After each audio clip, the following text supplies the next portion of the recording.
আমার আব্দুল্লাহকে এই যুবতী মেয়েটা প্রপোজ করলো, আব্দুল্লাহ তুমি যদি আমাকে বিবাহ না করো তাহলে অন্তত একবার হলেও আমার সাথে অবৈধ মেলামেশা করতে পারেন না। এটা বলতে ও আব্দুল্লাহ তুমি যদি আমাকে বিবাহ না করো অন্তত পক্ষে হলেও অবৈধভাবে হলেও তুমি আমার সাথে একবার জিনায় লিপ্ত হয়ে যাও। আব্দুল্লাহ যে ব্যক্তিটা বিবাহের প্রস্তাব নিয়ে গেলে বাচ্চা পায়, ওই ব্যক্তিকে যদি কেউ অবৈধ জিনার সম্পর্কে প্রস্তাব দেয় তো আল্লাহর নবীর কালাম আব্দুল্লাহর বাচ্চা পাওয়ার কথা কিনা বলেন? বাচ্চা পাওয়ার কথা।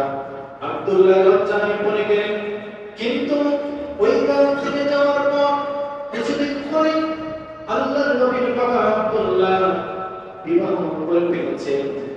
তো সময় যাওয়ার পর যখন আব্দুল্লাহ রাস্তা দিয়ে হাঁটতেছে, ওই যে মহিলাটা, যে যুবতী মেয়েটা প্রস্তাব দিয়েছিল, ওই সময় ওই মেয়েটা আব্দুল্লাহর সামনে পড়ে গিয়েছে। আব্দুল্লাহর সামনে পড়ে অঝরে কান্না করতেছে। আব্দুল্লাহ বলতেছিল, যুবতী তুমি কান্না করার কারণটা কি আমাকে একটু বলে বলো?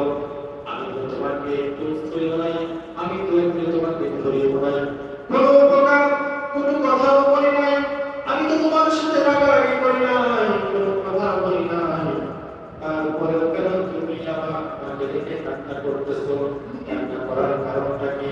ওই মেয়েটা বলতেছিল, আব্দুল্লাহ শোনো শোনো, আমি যে তোমাকে বিবাহের প্রস্তাব দিয়েছি, এক পর্যায়ে যখন আমি বুঝতে পারলাম তুমি আমাকে বিবাহ করবা, আমি তোমাকে খুব প্রস্তাব দিলাম, আমি তুমি জানো অবৈধভাবে হলেও আমার সাথে যেন চেনা করো, জেনায় লিপ্ত হয়ে যাও, এইটা তোমার চেহারা স্বরূপ থেকে আমি তোমাকে প্রস্তাব দেই নাই। আমি অন্য ধর্মে, আমার ধর্মে এক পণ্ডিতের কাছে শুনেছি আখির জামানার পয়গম্বর যিনি হবেন মুহাম্মদ সাল্লাল্লাহু আলাইহি ওয়াসাল্লাম, তার বাবা চরিত্র সম্পর্কে আমাকে বলেছেন এবং কি সব দিন নির্দেশনা সে করে দিয়েছে, আর বলেছে তার কপালে একটি নূরের ঝলক থাকবে যেটা সব সময় ঝিলমিল করতে থাকবে।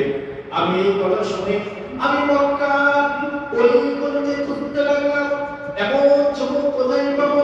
খুঁজতে খুঁজতে আমি এক পর্যায়ে তোমাকে আমি পেয়ে গেলাম। আমি মনে ভাবলাম তুমি তো সে আখির জামানার পয়গম্বর নবীর বাবা হবে, আর তোমার সাথে যদি আমার বিবাহ হয় তাহলে আমি তোমার স্ত্রী হব, আর আমার পেটে আমি সর্বশ্রেষ্ঠ নবী, সর্বশ্রেষ্ঠ নবীকে আমার পেটে ধারণ করতে পারবো। বলেন সুবহানাল্লাহ।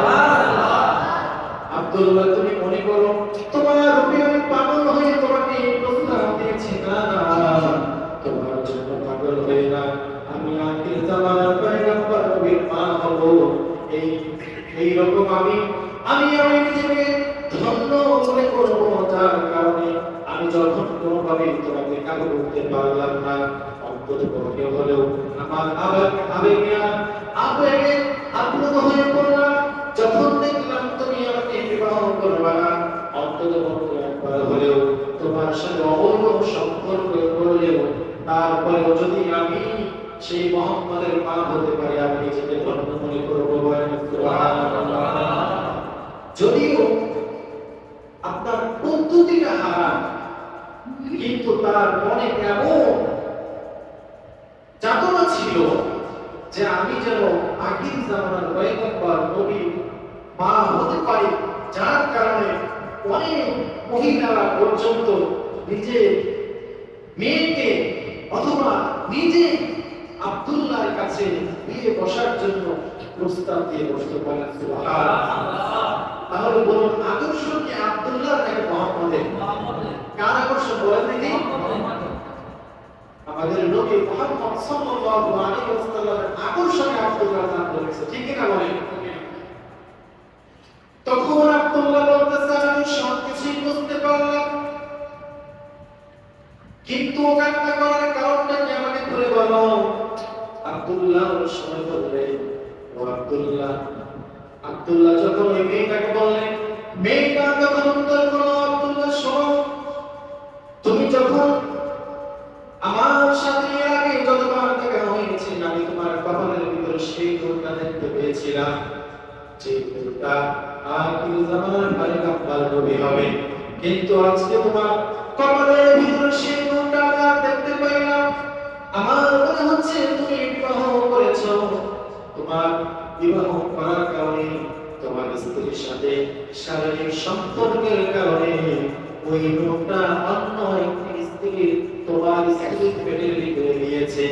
আমি আশ্চর্য হয়ে, আমি আবেগাপ্লুত হয়ে, আমি দিশেহারা হয়ে, আমি অজরে কান্না করতেছি যে গর্বটা আমার করার কথা, আমার পরিবর্তে অন্য একজন মহিলা মুহাম্মদের মা হলো, আমি মা হতে পারলাম না। সেই দুঃখে ও আব্দুল্লাহ আমি কান্না করতেছি, বলেন আল্লাহু আকবার। তাহলে নবীজি সাল্লাল্লাহু আলাইহি ওয়াসাল্লাম দুনিয়াতে আসার আগ থেকে তার প্রশংসা শুরু হয়েছে, বলেন সুবহানাল্লাহ। আল্লাহ রাসূল সাল্লাল্লাহু আলাইহি ওয়াসাল্লাম যখন মায়ের পেটে, ওই সময় মাঝে মধ্যে বিশ্বনবীর দাদি মা আমিনাকে বলতো, আমিনা, মহিলাদের পারফিউম ব্যবহার করে বাইরে যাওয়া উত্তম, যাওয়া যাবে না, যাওয়া ঠিক হবে না। ওই সময় মা আমিনা কাঁদতে বলতো, মা আপনি শুনুন, আমার এই অবস্থা কখনো হয়নি, কিন্তু আমার পেটের ভিতরে যে আমার সন্তান এসেছে, যে দিন থেকে আমি গর্ভবতী হয়েছি, ওই দিন থেকে আজ পর্যন্ত যেখানে আমি যাই তার মানুষটা আমাদের সুগ্রাণে ভরে ওঠে, বলেন সুবহানাল্লাহ। এটা কি আসলে পারফিউম নাকি আল্লাহ নবী সাল্লাল্লাহু আলাইহি ওয়াসাল্লামের রহমত? আল্লাহ নবী সাল্লাল্লাহু আলাইহি ওয়াসাল্লামের এই সুগ্রাণ মা আমিনার চতুর্পাশে এরকম ভরে যায়, বলেন সুবহানাল্লাহ। আমিনা আরো বলতেছে, মাঝে মাঝে আমি যখন কুয়ায় পানি উঠানোর জন্য চলে যাই, মানুষে সাধারণত কুয়া থেকে পানি তোলার জন্য রশি ব্যবহার করে, আর রশির মাথায় একটি পাত্তি থাকে, সেই পাত্তি দিয়ে মানুষ পানি ওঠায়।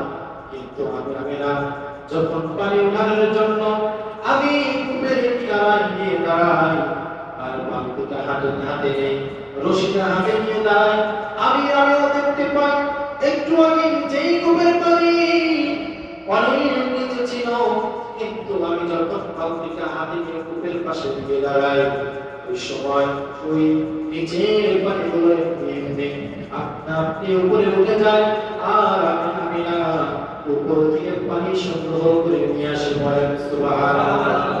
বরকত শুরু হয়েছে, বরকত আর বরকত।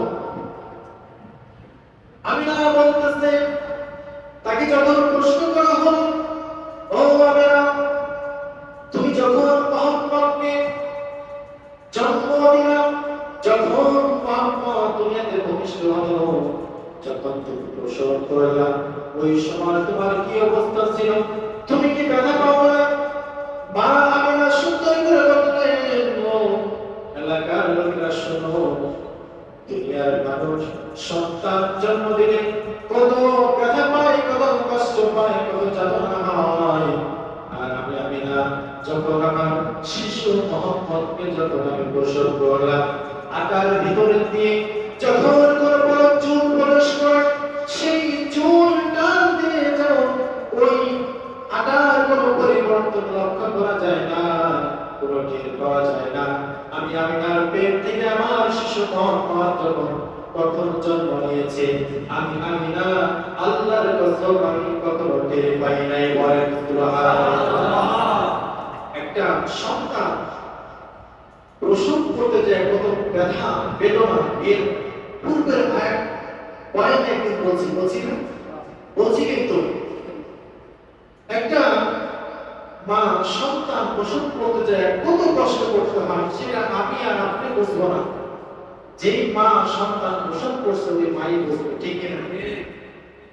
আর আমিরা বলতেছে যে আমি যখন আমার মোহাম্মদকে আমি যখন প্রসব করলাম, আটার ভিতর, আটা চিহ্নিত করা যেটাতে রুটি বানিয়ে খাই, সেই আটার ভিতরে চুল প্রবেশ করবে, সেই চুল টান দিয়ে যেমন আটার কোনো পরিবর্তন লক্ষ্য করা যায় না এবং কি সেই আটাও টের পায় না, ঠিক তেমনি আমার পেট থেকে আমার শিশু মোহাম্মদ জন্মগ্রহণ করলো, আমি না সাধারণ ভাবেও আমি কোনো প্রকার টের পাইনি। বলেন সুবহানাল্লাহ।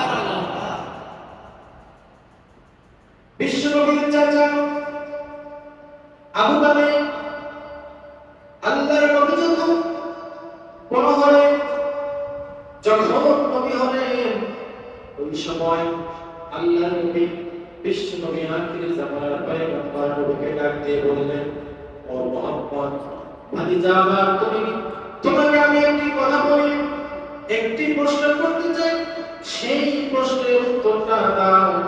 আল্লাহ নবী ডাক দিয়ে বললেন, ও আমার চাচা, ঠিক আছে, আপনার কি প্রশ্ন আমাকে একটু বলে ফেলুন। আল্লাহর নবী যখন এই কথা বললেন, তার চাচা আবু তালেব বললেন, ও আবু তালেব বললেন, ও আমার ভাতিজা, যখন তোমার জন্মের বয়স 3 দিন, ওই সময় চাঁদনি রাতে তোমার বাড়িতে চলে গেলাম তোমাকে দেখার জন্য। আমি তোমার বাড়িতে গিয়ে দেখলাম ওই চাঁদনি রাতে তোমার মা বাহিরে, সকলেই বাহিরে, কেউ ঘরের ভিতরে না, কিন্তু তোমার মা আমি না তোমাকে বলে নেয় নাই, অন্য একটি জায়গায় রেখে দিয়েছে, ওইখানে তুমি একা একাই খেলা করতেছো, তোমার মা তোমাকে বলে নেয় নাই। যখনই তোমার মা তোমাকে বলে নিয়ে যাবে, তোমার বাবা 6 মাস আগে ইন্তেকাল করেছে, সেই দৃশ্য মনে হয়ে যায়। তোমার আম্মা আমিনা করতে লাগলো, আরে আমার এই সন্তান, আজকে যে আমার সন্তান হলো, এই সন্তান দেখে যে সবচেয়ে বেশি খুশি হওয়ার কথা, আমার সেই প্রাণের স্বামী আজকে দুনিয়াতে নাই, আমার প্রাণের স্বামী তার সন্তানকে বলে নিতে পারলো না, আমার সেই সন্তানটা তার বাবার আদর পেল না, এই সমস্ত কথা বলে বলে তোমার মা কান্না করতেছে, কিন্তু তোমাকে তুলে এক জায়গায় শোয়া রেখেছে। আমি ওই সময় লক্ষ্য করে দেখেছি, যখন তোমার ডান হাতটা ডান দিকে নাও, তখন তোমার আমি লক্ষ্য করলাম আকাশের ওই তারকাটা, ওই চাঁদটা তোমার হাতের ইশারায় ডান দিকে চলে যায়। যখন তোমার বাম হাতটা, তোমার বাম হাত তোমার বাম পাশে নিয়ে খেলা করো, তখন আমি দেখতে পেলাম তোমার হাতের সাথে সাথে ওই আকাশে চাঁদটা বাম দিকে নড়ে চড়ে। যখন আমি দেখলাম ডান দিকে তোমার হাত নাও, তখন ডান দিকে চলে যায়, যখন বাম দিকে নাও, তখন ওই চাঁদটা তোমার হাতের ইশারায় বাম দিকে চলে যায়। ও মুহাম্মদ, আমার ভাতিজা বলো, আমি এই দৃশ্যকে সঠিক দেখেছি না ভুল দেখেছি? আল্লাহর নবী ডাক দিয়ে বললেন, ও আমার চাচা, আল্লাহ পাক রব্বুল আলামিন আমার জন্মের 6 মাস আগে আমার বাবাকে দুনিয়া থেকে নিয়ে নিয়েছে, আমাকে তো আদর করার মতো কেউ নাই। আমার মা সেই বিষয়টা স্মরণ করে আমার মা কান্না করতেছে, আমার সাথে খেলা করার কথা কেউ নাই, আমার মতো আমার সাথে খেলা করার মতো কেউ ছিল না। ওই সময় আল্লাহ রব্বুল আলামিন ওই আকাশের চাঁদটা আমার জন্য ওই সময়ের জন্য খেলনা বানিয়ে দিয়েছিল। আমি যখন আমার ডান হাত নাই, তখন ওই আকাশের চাঁদটা ডান দিকে হেলে, যখন বাম দিকে লড়াই, তখন ওই আকাশের চাঁদটা বাম দিকে হেলে ধরে। এইভাবে আল্লাহ রব্বুল আলামিন ওই আকাশের চাঁদটা আমার জন্য খেলনা বানিয়ে দিয়েছিল। তো আল্লাহ পাক রব্বুল আলামিন তার হাবিব সাল্লাল্লাহু আলাইহি ওয়াসাল্লামকে জন্মের 6 মাস আগে তার বাবাকে দুনিয়া থেকে নিয়ে নিলেন, তিনি এতিম হয়ে দুনিয়াতে আসলেন। আবার কিছুদিন পর তার মাও দুনিয়া থেকে বিদায় নিলেন। এই অন্যতম কারণ হচ্ছে দুনিয়ার মানুষ যেন এইটা বলতে না পারে যে তুমি তো এতিম না, এতিমের কি দুঃখ বুঝবা, এতিমের কি দরদ বুঝবা। আল্লাহ পাক রব্বুল আলামিন বলেন ওয়া আম্মাল ইয়াতীমা ফালা তাকহার, আমি তোমাকে এতিম অবস্থায় পেয়েছি, সুতরাং এতিমদের সাথে কখনো তুমি খারাপ আচরণ করো না। বলেন সুবহানাল্লাহ। সুতরাং এই আয়াতটা আল্লাহর নবী সাল্লাল্লাহু আলাইহি ওয়াসাল্লামের উপরে আল্লাহ তাআলা নাযিল করেছিলেন। সুতরাং সেই আয়াতটা আমাদের উপরেও বর্তমান। সুতরাং আমরা কখনোই যেন কোনো এতিমের উপরে খারাপ ব্যবহার না করি, কোনো জুলুম না করি। কারণ আমার আপনার নবী এতিম ছিলেন, ঠিক কিনা বলেন? এতিম ছিলেন। সুতরাং এতিমদের সাথে সবসময় সৎ আচরণ করতে হবে, ভালো ব্যবহার করতে হবে। তো সময় উপস্থিতি, আমি যে কথাটা বলছিলাম আগামী মাসে রবিউল আউয়াল আসতেছে। সুতরাং আগামী কিছুদিন পরে রবিউল আউয়াল আসতেছে। আর এই 12 রবিউল আউয়ালে আমার নবী দুনিয়াতে জন্মগ্রহণ করেছে। সুবহানাল্লাহ। সুতরাং সেই জন্মের ঘটনা এবং কি শৈশবকাল, কৈশোরকাল, এই যে যত প্রকার ঘটনা, এটা বলতে গেলে আসলে একদিন এক জমান বয়ানে কিন্তু শেষ হয় না, ঠিক কিনা বলেন? এটাও হয় না, ওইটাও হয় না। এই কারণে আগে থেকেই শুরু করছি।